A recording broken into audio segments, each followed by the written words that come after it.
Hello students, हमने अपने पिछले लेक्चर में बोर के पोस्टुलेट्स पढ़े थे। बोर एटॉमिक मॉडल के क्या पढ़े थे? पोस्टुलेट्स।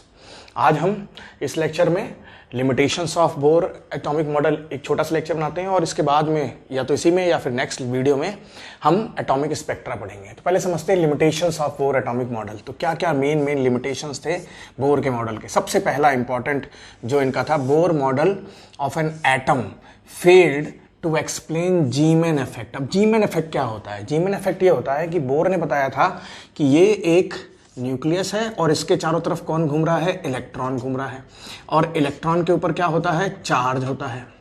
ठीक है, तो इन्होंने बताया अगर किसी चीज के ऊपर चार्ज होता है तो जीमैन ने बताया कि अगर किसी मैग्नेटिक फील्ड में, किसके अंदर?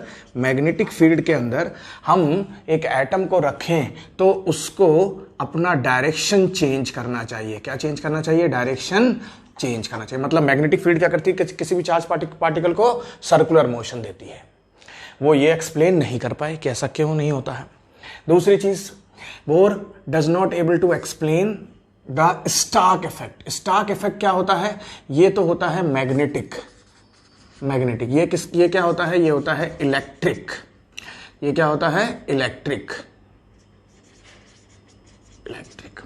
तो इन्होंने बताया कि स्टार्क ने अगर कहीं पर इलेक्ट्रिक फील्ड लगी, किसने बताया? स्टार्क ने बताया कहीं पर अगर इलेक्ट्रिक फील्ड है, क्या है? इलेक्ट्रिक फील्ड, और वो किसी एटम के ऊपर लग रही है जो न्यूट्रल ना हो, आयनिक फॉर्म में हो, जिसके अंदर से इलेक्ट्रॉन निकल चुके हों, तो उसको क्या होना चाहिए? उसको एक्सेलरेट करना चाहिए। इलेक्ट्रिक फील्ड क्या करती है? किसी चार्ज पार्टिकल को एक्सेलरेट करती है। तो ये दो इफेक्ट्स ये एक्सप्लेन नहीं कर पाए।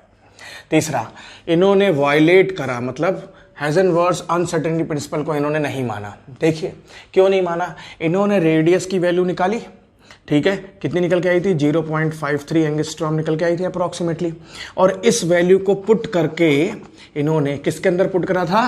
MVR = NH अपॉन वॉट 2 पाई। इसके अंदर इस वैल्यू को R की, इसकी जो वैल्यू कंप्लीट वैल्यू को रख के इन्होंने किसकी वैल्यू निकाली थी? V की वैल्यू निकाल ली थी।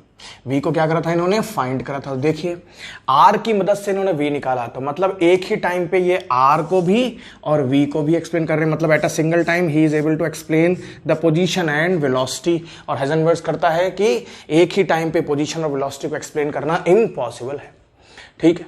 तीसरा, ये it cannot explain the spectra obtained from atom. Spectra obtained from atom.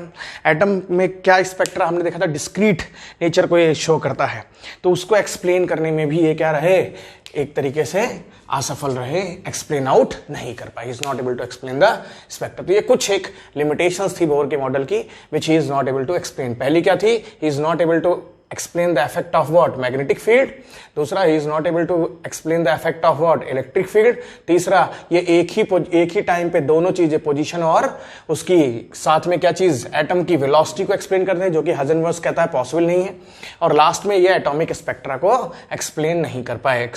ठीक है, अब हम पढ़ेंगे एटॉमिक स्पेक्ट्रा क्या। So next lecture is atomic spectrum. समझते हैं क्या होता है एटॉमिक स्पेक्ट्रम। आपने 9th क्लास में देखा था कि अगर एक व्हाइट लाइट किसी प्रिज्म के ऊपर आके गिरती है, किसके ऊपर आके गिरती है? प्रिज्म के ऊपर आके गिरती है, तो it will split out into 7 different colours. इस तरीके से क्या करेगी? 7 डिफरेंट कलर्स में स्प्लिट हो जाएगी। ठीक है, इस तरह से। तो आप प्रॉपर बनाइएगा इसको। तो ये 7 डिफरेंट कलर्स में आएगी। यहाँ वायलेट होगा, यहाँ रेड होगा। ठीक है, और जो स्पेक्ट्रम मिलेगा वो विग्योर मिलेगा। ठीक है, ये इसका स्पेक्ट्रम मिलेगा। अब जरा देखिए ये क्या होगा। इसमें ऐसा नहीं है कि खाली वायलेट मिलेगा, फिर इंडिगो मिलेगा, फिर उसके बाद में ऑरेंज मिलेगा, इस तरीके से मिलेगा ना।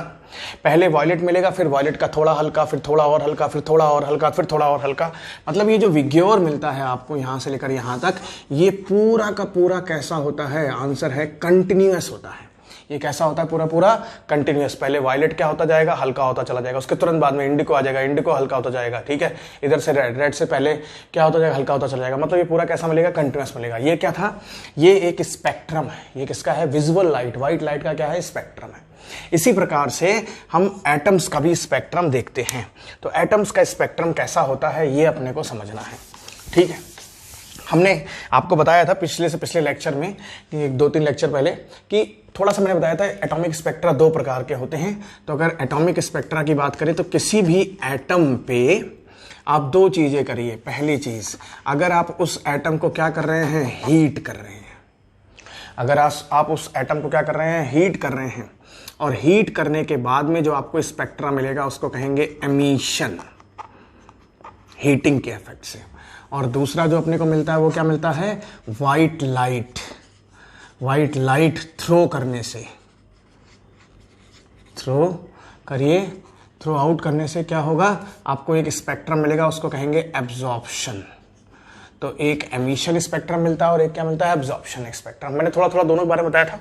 तो देखिए पहला हम समझते हैं, किसके बारे में समझते हैं, तो हम समझ रहे हैं एमिशन स्पेक्ट्रम के बारे में। एमिशन स्पेक्ट्रम के बारे में देखते हैं क्या होता है। सपोज कर लीजिए ये मेरे पास में कोई चैम्बर है और इसके अंदर एटम्स भरे हुए हैं। मैंने इसको क्या करा, इसको हीट करा। ठीक है, जब मैंने इसको हीट करा तो एटम्स के पास हीट किस मदद से करा होगा, बाई स्ट्रॉन्ग इलेक्ट्रिक फील्ड। मान लीजिए स्ट्रॉन्ग अप्लाई कर ली, by applying strong electric field. बहुत स्ट्रॉन्ग हमने क्या कर ली, इलेक्ट्रिक फील्ड आई, बाई अप्लाइंग इलेक्ट्रिक फील्ड। ठीक है, हमने इलेक्ट्रिक फील्ड लगाई। अब ये एटम्स क्या हो गए, एक्साइटेड हो गए, इनके अंदर एनर्जी आई और आप पीछे पड़ चुके हैं। ये अपनी एनर्जी को क्या करेगा, फोटॉन्स के फॉर्म में रिलीज करेगा। तो ये मानिए यहाँ से कुछ एनर्जी क्या हो रही है, रिलीज हो रही है, और आपने क्या करा, उसको फिर से एक प्रिज्म पे थ्रो करा। सपोज कर लीजिए ये क्या है, ये एक प्रिज्म है, यहाँ से एनर्जी आई, एक एग्जाम्पल है। ठीक है, और यहाँ पर क्या है, एक स्क्रीन है। तो आपने क्या देखा, आपने देखा after striking this thing what you are seeing that there are some of the colours are coming. यहाँ पर कुछ एक कलर्स आ रहे हैं। मान लीजिए एक आ गया वायलेट, ठीक है, एक आ गया ग्रीन, एक आ गया इंडिगो, बाकी नहीं आए। मैंने एक एग्जांपल दिया कलर के फॉर्म में। हालांकि यहाँ पर इनविजिबल भी हो सकते हैं, अल्ट्रावायलेट भी रेज भी हो सकती है, इंफ्रारेड भी हो सकती है, एक्सरे भी हो सकती है, कुछ भी। एक एग्जांपल सब कुछ ज्यादा अच्छा समझ में आया। तो जब आपने गैस को क्या करा, हीट करा, गैस चैम्बर को, ये क्या है, एक गैस चैम्बर है, चैम्बर को आपने हीट करा। ठीक है, और हीट करने के बाद में क्या करा, उसको प्रिज्म के ऊपर मारिए, मैंने सपोज करा, तो आपको एक स्पेक्ट्रम मिला। लेकिन इस स्पेक्ट्रम के अंदर some specific या some certain specific wavelength is emitted। ठीक है, कुछ ही सर्टेन स्पेसिफिक वेवलेंथ क्या हुई, एमिट आउट हुई। ठीक है, रेस्ट नहीं हुई। इसलिए इस प्रकार के एमिशन को हम कौन सा एमिशन कहते हैं, इस प्रकार के एमिशन को हम कहते हैं, इस प्रकार के स्पेक्ट्रम को हम कहते हैं एमिशन स्पेक्ट्रम। क्योंकि कुछ ही सर्टेन क्या हुई यहां पर, वेवलेंथ ऑफ लाइट और फोटॉन्स और anything energy is expected out, coming out. हमको वो जो कुछ स्पेसिफिक निकल के आई हैं, वो क्यों स्पेसिफिक निकल के आई हैं, ये हमें समझना है। तो एक्सप्लेनेशन, इस चीज का एक्सप्लेनेशन देखते हैं हम लोग। तो ऐसा क्यों हुआ कि ऐसा कुछ ही क्यों निकल के आई हैं, बाकी क्यों नहीं निकल के आई हैं। एब्जॉर्प्शन बाद में देखते हैं, पहले एमिशन देखते हैं। तो एक्सप्लेनेशन क्या था इस चीज के पीछे, वो देखते हैं कि कुछ ही सर्टेन ही क्यों निकल के आए हैं।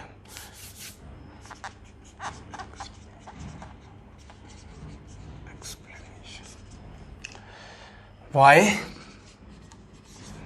some certain wavelength is emitted। ठीक है, कुछ ही सर्टेन वेवलेंथ क्यों एमिट हुई, इसके लिए देखिए आपने पढ़ रखा था कि एनर्जी का जो फॉर्मूला होता था वो हुआ करता था माइनस का 13.6 Z square upon what an square electron volt. ठीक है, अगर मैं किसके लिए बात करूं, फॉर एच एटम, मतलब हाइड्रोजन एटम की बात कर रहा हूं मैं। किसके लिए बात कर रहा हूं, फॉर हाइड्रोजन एटम की बात कर रहा हूं। तो हाइड्रोजन एटम के लिए जेड कितना होता है, 1। अब आप जरा चेक करिए, आप एन को कितना रखिए, 1 रखिए, आप पीछे निकाल चुके हैं। तो आपके पास एनर्जी ऑफ फर्स्ट सेल निकल के जाएगी, कितनी आ जाएगी, माइनस का 13.6। आप n इज इक्वल टू 2 रखेंगे तो आपके पास में energy of what second cell वो कितना आ जाएगा माइनस का 3.4। आप n इज इक्वल टू 3 रखेंगे तो आपके पास एनर्जी ऑफ थर्ड सेल वो कितना आ जाएगा माइनस का 1.51। सब किस में है इलेक्ट्रॉन वोल्ट में है, सब किस में है इलेक्ट्रॉन वोल्ट में है। आप n इज इक्वल टू कितना रखिए 4 रखिए E4 तो ये कितना आ जाएगा माइनस का 0.85 electron volt and so on. मैंने आपको पिछले लेक्चर में ये 6-7 तक निकाल के दिखा दी थी। अब जरा देखिए ये न्यूक्लियस है, ठीक है, यहाँ पर इलेक्ट्रॉन्स क्या कर रहे हैं रिवॉल्व कर रहे हैं। ये n इज इक्वल टू 1 था, ये n इज इक्वल टू क्या था 2 था, ये n इज इक्वल टू क्या था 3 था। तो आप कहोगे सर हाइड्रोजन है तो हाइड्रोजन के लिए इलेक्ट्रॉन कहाँ रिवॉल्व करता है इसमें इलेक्ट्रॉनिक कॉन्फ़िगरेशन के हिसाब से, ठीक है। आपने एटम को क्या करा था अभी हीट करा था, आपने इस एटम को पीछे समझ रही है एब्जॉर्प्शन स्पेक्ट्रम एमिशन स्पेक्ट्रम में आपने इसको क्या करा था हीट करा था। जब आपने हीट करा तो आपने इस एटम को एनर्जी दी तो इस इलेक्ट्रॉन ने भी एनर्जी गेन करी होगी। अब इसने एनर्जी गेन करी तो इसमें कितनी एनर्जी थी उसके पास में 13.6, इसमें कितनी है इसमें है माइनस का 3.4, इसमें कितनी है इसमें 1.51, इसके आगे वाले में 0.85 एंड सो ऑन, इस तरीके से होगा। लेकिन अभी इसमें घूम रहा है, जब आप यहां से यहां जाएंगे तो एनर्जी क्या होगी ज़्यादा होगी। तो इस केस में इसने एनर्जी गेन करी तो ये कहाँ पहुंच जाएगा इस सेल से इस सेल पहुंच जाएगा। लेकिन कंडीशन है आप पीछे पढ़ चुके वो कि एक स्पेसिफिक ऑर्बिट में ही रिवॉल्व कर रहा है तो अपनी ऑर्बिट से पहुंचेगा कौन सी ऑर्बिट में इसमें पहुंचेगा। इसके लिए इसको कितनी एनर्जी चाहिए आंसर है आप इसमें से इसको घटा दीजिए, आंसर आएगा 10.2। मतलब n इज इक्वल टू 1 से 1 to n is equal to 2 में जंप करने के लिए जंप आउट, ठीक है, फॉर जंप या for jumping of electron, for jumping of electron energy needed is equal to how much 10.2 electron volt. कैसे 13.6 3.4 में से 13.6 को हटा दिए 10.2 निकल के आएगा, हाइयर माइनस लोअर कर दिया आपने। अब ये भी हो सकता था कि ये यहां से यहां जंप कर जाए तो इसमें से इसको हटा दिए उतनी एनर्जी चाहिए, लेकिन कंडीशन ये है या तो ये इसमें रिवॉल्व करेगा या इसमें रिवॉल्व करेगा तो इतनी एनर्जी उसको स्पेसिफिक चाहिए। लेकिन एक और कंडीशन होती है, ये तो फर्स्ट थी, सेकंड कंडीशन ये होती है कि electrons are unstable in higher energy levels. Energy levels में वो क्या होते हैं अनस्टेबल होते हैं। तो अब ये इलेक्ट्रॉन क्या हो गया अनस्टेबल हो गया। अब ये अगर अनस्टेबल है तो ये वापस अपनी एनर्जी में आने लोअर में आएगा और लोअर में आएगा तो ये एनर्जी क्या करेगा रिलीज करेगा। So they jump back to lower energy level. तो ये जंप बैक क्या करेंगे लोअर एनर्जी लेवल में, और जब ये जंप बैक करेंगे लोअर एनर्जी लेवल में तो ये एनर्जी क्या करेंगे रिलीज करेंगे। So in this process they release energy in terms of photon. ये किसकी फॉर्म में एनर्जी रिलीज करेंगे in terms of what photons. Dual nature of matter में आप पढ़ चुके हैं फोटॉन्स क्या होते हैं। तो जब ये यहां से यहां गया आपने हीट करा लेकिन इसमें क्या हो जाएगा अनस्टेबल हो जाएगा, वापस अपने में आएगा तो एनर्जी क्या करेगा ये रिलीज करेगा इन टर्म्स ऑफ व्हाट फोटोन। और इसलिए हमें एक पर्टिकुलर वेवलेंथ की स्पेक्ट्रा हमें दिखाई पड़ेगी, एक सर्टेन वेवलेंथ ही दिखाई पड़ेगा। पूरा कारण समझ में आया, क्योंकि इलेक्ट्रॉन एक स्पेसिफिक ऑर्बिट में ही रह सकता है, या तो इसमें रहेगा इसमें रहेगा इसमें रहेगा। अब इसको यहां से यहां जाना तो इतनी एनर्जी चाहिए, फिर ये इसमें अनस्टेबल हो गया वापस आएगा तो इतनी एनर्जी रिलीज करेगा, तो उसी की ही आपको वेवलेंथ मिलेगी। तो ये चीज थोड़ा सा एक्सप्लेनेशन हुआ है। तो दिस इज एमिशन स्पेक्ट्रम। ठीक है समझ में आया। अब हमने देखा था कि किस तरीके से ये वेवलेंथ करती है, तो ये मैंने पिछले लेक्चर में थोड़ा सा बताया था। फिर से हम देखते हैं कि कितनी कितनी वेवलेंथ्स हमारे पास में आएंगी। तो उसके लिए हमने बोर का 6 पोस्टलेट का थोड़ा सा इस्तेमाल करेंगे जो आप कल समझ चुके हैं। वो क्या था, हमने देखा था कि एनर्जी जो है जब ये जंप करता है तो एनर्जी क्या होती थी hc/λ। हमें वेवलेंथ फाइंड आउट करनी है, तो ये हुआ करता था डेल्टा E था ये क्या मैंने लिखा था E2n - EN1। ठीक है, तो इसकी वैल्यू कितनी थी, माइनस का 13.6। तो अगर हम इसको सही से लिखें, हाइड्रोजन एटम को छोड़ दें, जर्नल एटम के लिए लिखें, तो ये कितना आ जाएगा, minus 13.6 Z square upon what, N2, ठीक है, का स्क्वायर। कैसे, क्योंकि E का फॉर्मूला क्या होता था, minus 13.6 Z square upon what, N square. तो N2 आ गया, N2 का स्क्वायर हो गया, N मतलब number, minus again in bracket minus 13.6 Z square upon how much, N1 का स्क्वायर। अब जरा सॉल्व करिए तो HC अपॉन लैम्डा आ गया, और ये माइनस माइनस किस में कन्वर्ट हो गया, प्लस में, तो plus 13.6 Z square upon how much, N1 square, minus का 13.6 Z square upon what, N2 square. Common क्या आ रहा है इसमें से, जेड स्क्वायर और 13.6। जब इसको आपने कॉमन निकाला तो 13.6 जेड स्क्वायर, अंदर क्या आ गया, 1 upon N1 square minus 1 upon N2 square. N1 is what, shell number, ठीक है, ठीक है, किस में आ रही है और किस से आ रही है, ये फाइनल है, ये इनिशियल है, ठीक है, ऐसे याद रखिएगा। ये N2 मतलब क्या है, फाइनल, जहां भी N2 है। तो यहां से अगर हम देखें तो 1 अपॉन लैम्डा कितना आ जाएगा, इसको इससे डिवाइड कर दीजिए, तो माइनस का 13.6 upon Z square upon how much, HC is equal to how much, N1 square minus N2 square.